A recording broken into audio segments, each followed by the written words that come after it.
Welcome back to another episode of the Draw Control podcast. On today's episode, I am joined by sophomore on the Yale women's lacrosse team, Sydney Grogan. In her lacrosse career, Sydney has played in 22 games and has 21 ground balls, six caused turnovers, and one draw control. This has allowed Sydney to help Yale win two Ivy League championships and make two Elite Eight appearances. Before college, Sydney was a USA Lacrosse All-American, 2023 New Hampshire High School Sports Defensive Player of the Year, and was selected to play in the New Balance Senior All-American game as well. I'm super honored and excited to talk with her today. So, Sydney, thank you so much for coming on the podcast. And how is everything going? Yeah, thank you for having me. I'm super excited to be here and everything's great. I'm here in New Haven with summer happening, so it's great. That's awesome to hear. And obviously, your season wrapped up a few weeks ago. So, what did you take away from your sophomore year as you reflect on what was this past season? Yeah, I think, every season comes with its different learning points and takeaways. And I think for me personally, one of the biggest takeaways is actually off the field. It was Yale Women's Lacrosse 50th year anniversary this year, which is actually, a huge milestone for the program. And it was just so cool being able to talk to so many different alumni. And I think they talked so much about how much they would just kill to be back out on the field, doing what they love with all their best friends. And so I think just being able to talk to so many of those amazing women, I've just kind of adopted a more grateful mindset just for being, where I am, where my feet are. And unfortunately, this past year, I had to undergo a spinal surgery. I injured my back. So I think just, going through the recovery process and trying to get back, it's tough. With recovery processes, it always has its ups and downs, but just being super grateful that I'm able, to do all the things I love again and just getting back into it. So I think just adopting a grateful mindset, both, on the field and off, has been a huge takeaway from this season. Yeah, do you are you planning on being back for fall ball? How's the injury recovery going? Yeah, I'll be back. It was kind of a slower recovery process than we anticipated, just with the back. Obviously, it's so central to everything we do. But as the season went on, I started to feel more comfortable again and, really be able to be my full self out there. So I'll definitely be back for the fall. That's good to hear. That's good to hear. And obviously, do you think you learned anything from watching the game from the sideline than that you wouldn't have learned if you were playing this year? Trying to take some positives, I guess, away from not being able to play.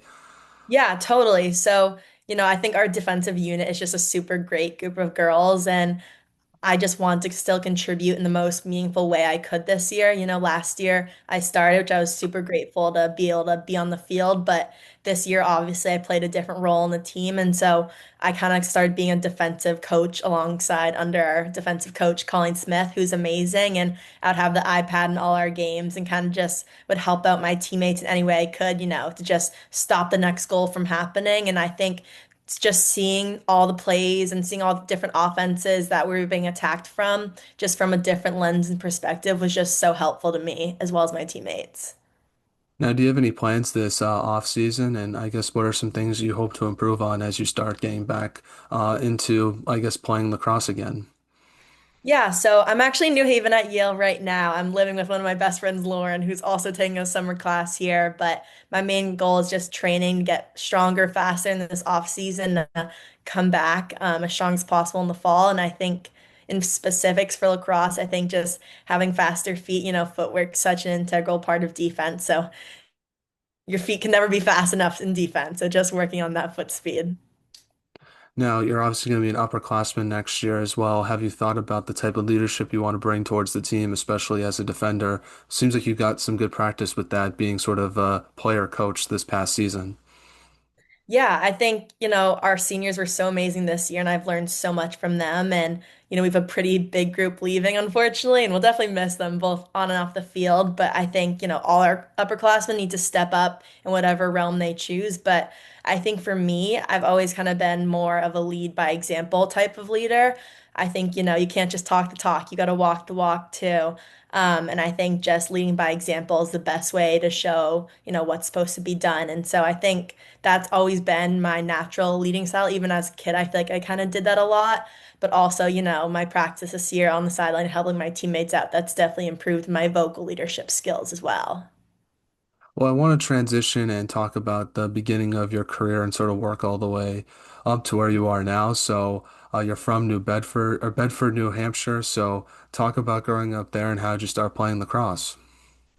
Yeah, so starting to play lacrosse was actually from my parents. When I was younger, Bedford offered a lot of sports and they kind of just wanted me to be active. So like, okay, go and try literally every single sport possible and we'll see what you like and what sticks. And I was really into basketball actually when I was younger in AAU, that whole circuit. But the more I kind of played lacrosse growing up, the more I knew I loved it. And so, growing older, I joined New Hampshire Tomahawks, which was my club team, and just got more involved as I grew older. And just being from New Hampshire, obviously it's a little bit of a more unusual path for lacrosse girls. It's not one of the hotbeds, but I think just being from New Hampshire has such its unique advantages. Like, it has such a great lacrosse community. I think there's definitely a smaller circle in New Hampshire, but there's just such a strong community in a sense for everyone wanting everyone to succeed. And so I think it's a really great community as well, just, creating more opportunity. I went to Bedford High School, which is my public town high school. And I think it's just a super cool opportunity to play for the town you've grown up in. And, when I was younger, I'd always watch all the older girls and, be like, wow, I just want to be like them and felt so inspired by them. So I think it's really cool to, be there and help, lead the younger generations. Yeah, for sure. I feel like New Hampshire lacrosse is growing a lot because obviously I've interviewed Elle Stevenson from BU, who's Yeah. from New Hampshire, and I know Riley Bouvier from Stanford is also from there as well. So it seems like you're seeing more and more players from New Hampshire on different collegiate teams. Yeah, totally. They've done a really good job at growing the program. So I'm excited to see where New Hampshire, grows into more in the coming years. Yeah, for sure. Growing up, who was like your favorite player and team that you like to watch? Yeah, growing up, I've always really liked watching Northwestern. I just really kind of was drawn into their playing style. I think they're a very strong physical team. That's kind of always been the player I've been as well. So I've really enjoyed watching them growing up. Now, before college, like you mentioned, you played for your high school at Bedford. So talk about your high school lacrosse days, what that was like, and do you have like a favorite memory from your time with that school? Yeah, going to Bedford High School was amazing. Some of my best friends are from there, and my coaches there, Coach Hodgson and Mel, were just super fun, sassy, amazing coaches, and they really made lacrosse so much fun. And we had a really great group of girls, from the freshmen to all the way to the senior class, just a super hardworking, committed group of girls, and I think it was just super fun to be a part of. And also, just being from New Hampshire, less girls interested. I kind of had to step up as a midi playing on that team, even though I'm not too versed in the offensive side of the ball. But I was, actually helped me as a defender, seeing the other side of the ball, when I was trying to pick apart the defenses, it's really helped me as a defender, just getting better on, just being more knowledgeable and as smart as I can as a defender. And so it was just a really great experience going to Bedford High School. And our favorite memory was definitely winning the state championship our senior year, right before graduation. We always kind of battled Bishop Girton and Portsmouth, which are our two main rivals. And we always just couldn't get over the hump our just sophomore and junior season. So, finally coming out on top in our senior season was the perfect way to go out.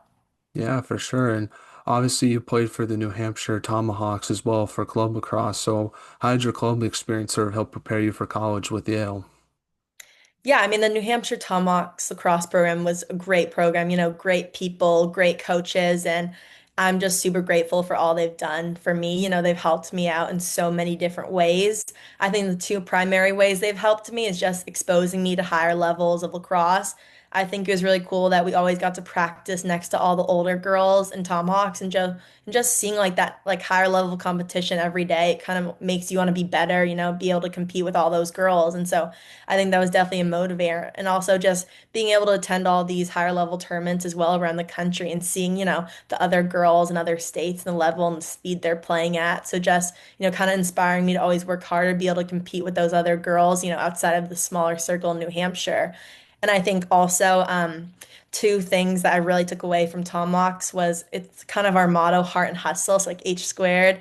And I think those are just two super controllable things. It's not exactly lacrosse skills, but just very controllable things. And just, I think Erica really appreciates, you have to hustle every play and put your full heart into everything we're doing out on that field. And so I think those are two skills that have really carried on well and prepared me for the college game. Now, talk about your recruiting process with Yale. What was that like for yourself, and what made you want to go there versus other schools you might have looked at? Yeah, I think I was actually lucky enough when we were younger, Tomahawks had a tournament at Yale, and I was lucky enough to play on both Reese Stadium as well as the Yale Bowl. And ever since then, it's kind of been a dream to attend Yale University. I just thought it was the coolest thing ever being able to play on that field. And going into the recruiting process, it was at the top of my list. And I was really lucky. I got to meet a bunch of different coaches, be exposed to a bunch of different coaching styles. But, the more I was able to just be coached under the Yale coaches, I knew something that like I really wanted to be, and I really connected with them well, I thought. And so I think just going into the recruiting process, I definitely really want to focus in on Yale, and just going on my visit and meeting the team, the coaches, all that, like everyone was so amazing to me, and I couldn't pass up the opportunity. And then also, Yale's been a growing program, Coach Erica and Coach Molly and Coach Colleen have really done an amazing job in building this program up to, a top 10 team now. And so I think, going into the recruiting process, everyone can join an already established team, but to me, it was really attractive to be a part of something that's growing into something bigger. Now, when you were a freshman, what was like the biggest adjustment you had to make to college lacrosse? Yeah, I think, obviously transitioning from high school to college lacrosse, it's a completely different game, so many different aspects of it. I think first and foremost are the rules. I was lucky enough to get a little preview in the senior All-American game. The weirdest rule to me was just running through the crease. Obviously, as a younger defender, we were never supposed to do that or allowed to do that. And so that was weird to me, but now I like it. But I think just the speed of the game overall, and also just the demands of college lacrosse, in high school, you have a little bit of film, a little bit of lift, but college lacrosse is an entirely different level of commitment, and just it's a higher demand. Obviously we put so much more work and hours into it, but it's something really fun to be a part of. How did you get used to the shot clock? Was that something you had in high school? Because I know some players did have that and others did not. So we did not have it in New Hampshire. The senior game had it, and it was like rewarding as a defender. You play a good stance of defense, and you're able to get the ball back. I like the shot clock a lot. Yeah, I feel like a lot of the defenders like it, the attackers not so Yeah. much, based from the interviews that I've done so far. Yeah, I agree with that. Now, let's talk about your freshman year. So, in your freshman year, your team won the Ivy League championship for the first time in your career. Talk about how crazy that game was against UPenn, and what was your reaction when Taylor scored that goal to ultimately help your team win the championship? Yeah, I think just going into the game, we knew it was going to be a complete battle. UPenn is an amazing team with a lot of great players, and the initial meeting of our teams, was a little bit lopsided, the score. We knew that wasn't going to be the championship at all. And it was just a really crazy game, the comeback we had. I think, we really joke about, we're such a third quarter team. We love the third quarter just because you can kind of never count us out. And it was such a fun game coming back. And, Taylor Lane I know she's on this podcast, and Hmm. a lot of people, I think, don't realize how much she does for this team. And she's one of the players that does all the little plays that's not always, recognized, but so essential for success. And I just like couldn't think of anyone more deserving to, put that final goal in. And I had so much faith in her and all our other attackers, Fallon, Taylor Everson, all of them. I think it was just a matter of time. And, when they scored that final goal, it was just like all the hard work we've done. It was just all worth it. And it was just dream come true for all of us, and just so meaningful for all of us, but also doing it for all the women in the stands and the ones that come before us. So it was just like the best day ever. Yeah, no, I couldn't agree with you on this statement. I think Taylor Lane is one of the most underrated players in the Ivy League. In my opinion, I just think what I admire about her game is the versatility that she has. Totally. Obviously, she contributes a lot to the attacking side of things, but I think she's also really good defensively as well, which really helps your team out, especially for the midfielders, I imagine. So, just creating fouls, doing all those little things, like you said, and I wish more fans sort of noticed that because I obviously know. Fallon and Jenna get a lot of credit, which they completely deserve. They're incredible players, but I feel like Taylor should be in those conversations as well. Yeah, I totally agree. She's a two-way midfielder is pretty rare these days, and she does it so well. Now, you guys got to play in your first tournament games against Binghamton, John Hopkins, and Syracuse. Talk about your first NCAA tournament experience and what you took away from it. Yeah, it was obviously amazing being able to not only be in the NCAA tournament, but host the first couple rounds. That was something really cool. And, those wins against Binghamton, especially Johns Hopkins, were great wins for us. Johns Hopkins is a great team, like a national powerhouse for years now. And so I think that was just really accrediting. There's always been, I feel like, a little bit of negativity towards the Ivy League, and kind of that was just not only proving to ourselves, but some of the community, that like we deserve to be here and we deserve to be in this spot. And I think just, being in that spot against Syracuse, obviously not our best performance, but I think it was kind of crazy to me. I've always kind of looked up to the older girls, when I'm lost and confused, and, they always have the answers for me. But, that was my first NCAA tournament appearance, and that was also their first NCAA tournament appearance as, juniors. And so I think, down the line, we kind of realize, to win those harder games, the experience and those high pressure, tight games are kind of, you kind of have to have the experience to win those harder games down the line. What's it like playing the Ivy League and just the competition that you face each game? Because as a fan, I thought it was the most competitive conference this past year. Every game felt like a playoff game to me, at least, and I assume it felt that way for the players as well. And I feel like the Ivy League, it sort of gets overlooked a little bit, at least from a women's lacrosse perspective, because I thought Princeton had one of the best seasons in Yeah. all of the country, and they didn't even get to host a regional, which was really surprising to me. I assume you might feel the same way, but from a player perspective, what's it like being a part of that conference, and do you think it deserves more recognition nationally? Yeah, I think it's an amazing conference and one that I'm super grateful to be a part of. I think on a more like player wise, I think we just all have such a mutual respect for each other. Being a student athlete at an Ivy League institution is, not an easy task. And I think, we all kind of have that peer respect for each other. And also, I think it's just such a growing league and one that I'm so grateful to be a part of. I think it's so exciting to see so many Ivy teams, being able to get a bid into the NCAA tournament. And I think it's getting more competitive year by year. And I'm just so excited to see where the league will take off. And, I think it'll just keep growing as the Ivies are doing better. They'll get better recruits. And so I think the Ivy League, I agree, it's kind of overlooked, but, we're hoping to change that. And I think that's a consensus of all of us. Yeah. How have you learned to balance academics and lacrosse at such a high level? I think a lot of people don't realize like how difficult that is. Yeah, it's pretty tough. I think just, being from my high school, it's a pretty rigorous academic high school. And also, I've just always been involved in a lot, even as a young kid. I've always been in student council and all my clubs, and I've always played a bunch of sports. And so I think just having those practices, you kind of have to learn to manage your time, and, you have to grind out your homework before practice, and you just got to find the time to do the important things. So, I think just my past experiences have helped, develop my time management skills. What would you say has been like the biggest improvement you've made to your game since your freshman year?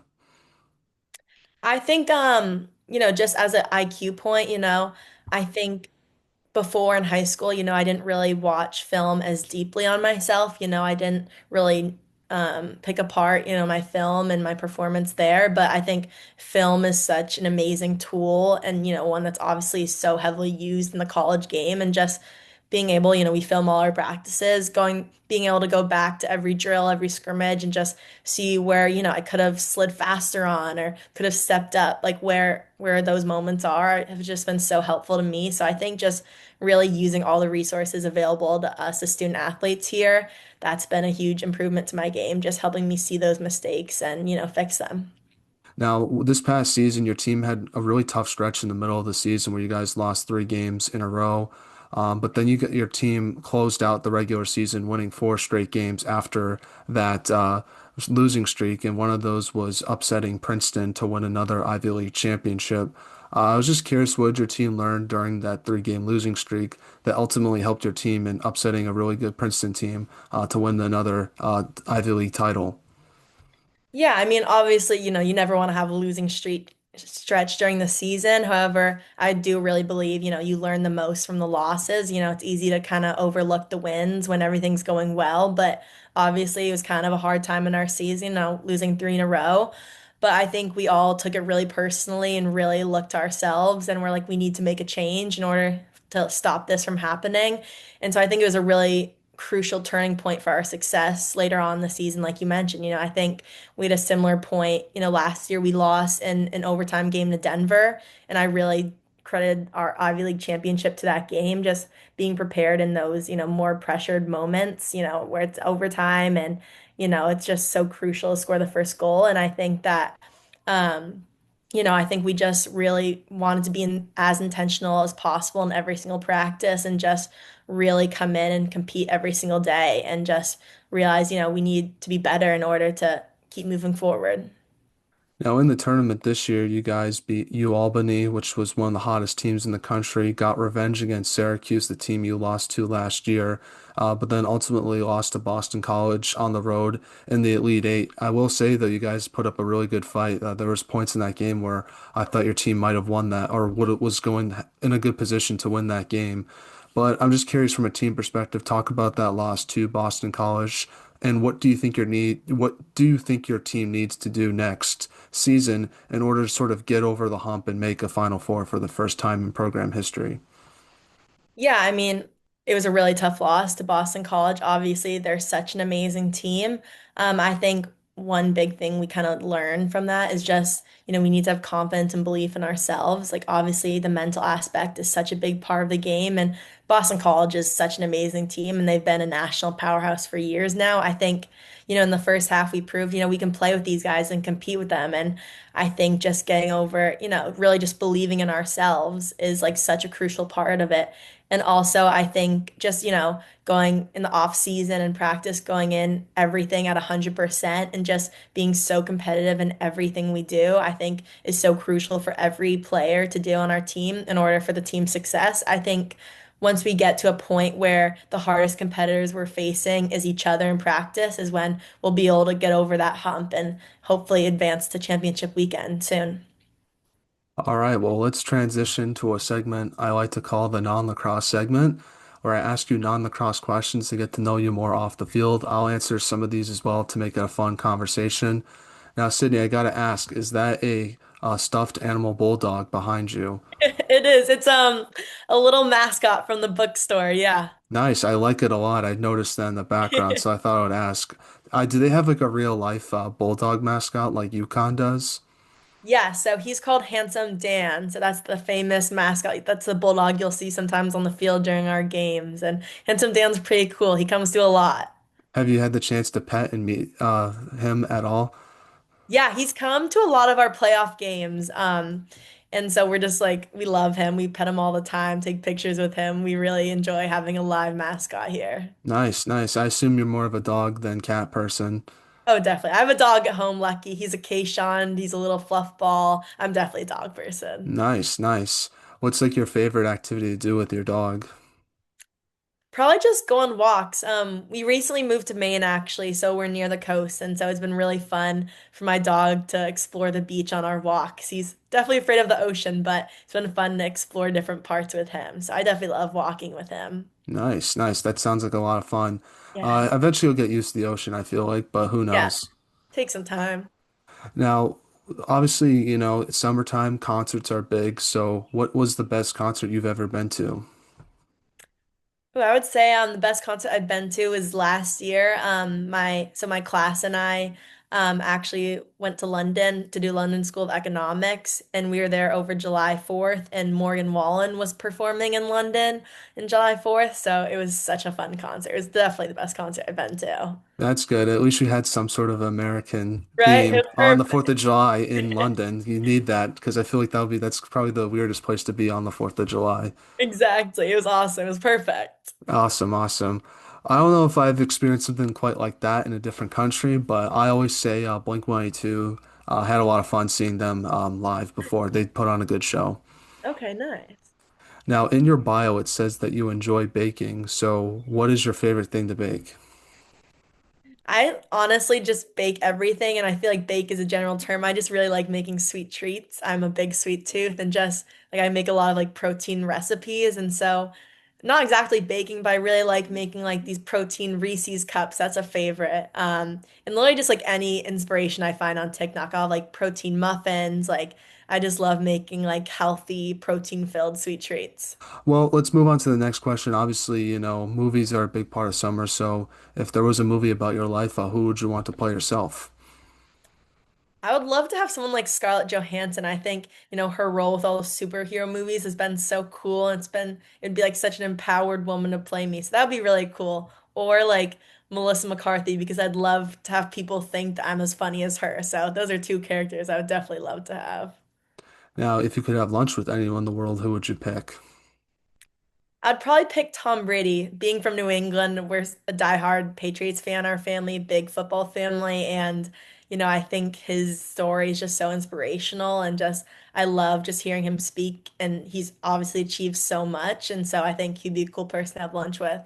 That's exactly my answer for pretty much the same reasons as Really? you. Yes, I think it's a very inspiring story how he was like a sixth round draft pick and ended up being one of the best players of all time. And obviously, as a Patriots fan, I got to ask about some of those big moments throughout the 2010s that really defined my childhood. Hmm. Um, and then also just I don't know if you've ever seen the Brady Six documentary. It's on YouTube somewhere, but it's about like the six quarterbacks that were picked before Tom Brady in the 2000 NFL draft. And it's really good because it sort of gives a background of like why he fell so much in the draft and how he sort of made it, how he sort of proved everyone wrong. So I thought it was really interesting because they had some of these scouts that like back in the day say like, yeah, he's skinny, he doesn't have this, and it's just kind of funny looking back on it. Yeah, that sounds cool. I'll have to check that out. Yeah, you should. It's a really good documentary. Now, what's been the most interesting thing you've read or seen this week? One thing I saw was from Mark Wahlberg, and he said the secret to all day energy was starting your morning with a cold plunge. Cold plunges are something I occasionally do, but don't love them for recovery. But I guess it's a pretty smart tool to use as a energy booster. I like Mark Wahlberg. I will not be doing that. Feel like there's probably other ways to get energy boost in the morning than doing that.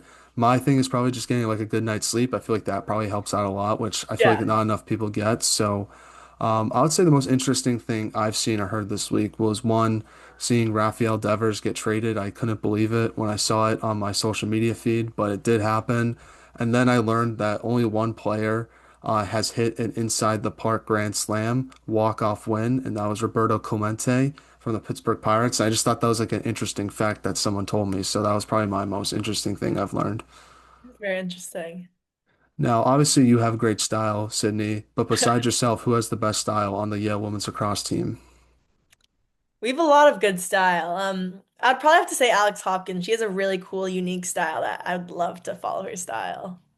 Now, last non-lacrosse question is, which player on your team would you want to be stuck like on a long road trip with? Ooh, I love all my teammates a lot. I'd say any of them, but probably Paris Panagopoulos. She's one of my best friends here, and she's like, we drive everywhere together right now, and like we have similar music taste, and she likes to drive, and I like to sit in the passenger seat. So I think it'd be a perfect duo to have a long road trip with. Now, one more lacrosse question I wanted to ask you was, what should be done to help grow women's lacrosse from your perspective? Yeah, I mean, I think a lot of people are actively trying to grow the sport, but I think one of the primary ways we can help grow it is just making it more accessible. I feel like all out of all the sports, it's definitely a more expensive and costly sport to start, with all the gear, the stick, the goggles, all that, compared to something like basketball or soccer where you really just need a ball. So I think just being able to help make it more accessible to all the families around the country. And also I think it's kind of hard to view sometimes. Even like some of my teammates and I were like, okay, who has this subscription to ACC Plus and all the different conference subscriptions? So I think just having lacrosse be a more accessible and visible sport to, the general public and just really hopefully maybe getting all lacrosse games out on one platform, I think would be huge for the sport and just being able for everyone to see all these big games happening. Yeah, no, I totally agree with you about the streaming. It's kind of if you're Yeah, like an ACC fan, you can only really watch ACC games, and if you're a exactly. Big Ten fan, you can only really watch Big Ten games. You can't really watch both. So that's definitely something that I agree with you on. Another thing that I guess I would suggest, and you obviously experienced this, was making the Elite Eight games at better times for fans to go to games. I felt like it was a little sad to see that like some of the games were being played at like 2 p.m. on a Thursday where it was Yeah. really hard for people to get to or watch on TV for that matter. So I feel like making the weekend like sort of with the men's lacrosse would be, I think, make it a lot better for people to go to the games to create a good atmosphere, but to also improve TV ratings as well. So that's sort of my suggestion as well. But maybe it's there's a reason for why that was happening. No, I definitely agree, though. I think it's definitely a great step that could be taken. I think, both of the men's and women's championships being held in Gillette was a great step this year, but obviously we can go further. Exactly, exactly. Well, Sydney, do you have any shout outs you want to give to your teammates, family members, friends, classmates even, or people who don't play lacrosse, and who should we have on the podcast next? Ooh, shout out to all my teammates and my family for always supporting me and my amazing coaches and friends. And for you, who you should have on the podcast next? I think Sloan Ginnivan would love to be on it. She's a player at Notre Dame, so she'd definitely like it a lot. Or Regan O'Brien, she plays at UPenn. I think those would be two great girls to have on the podcast.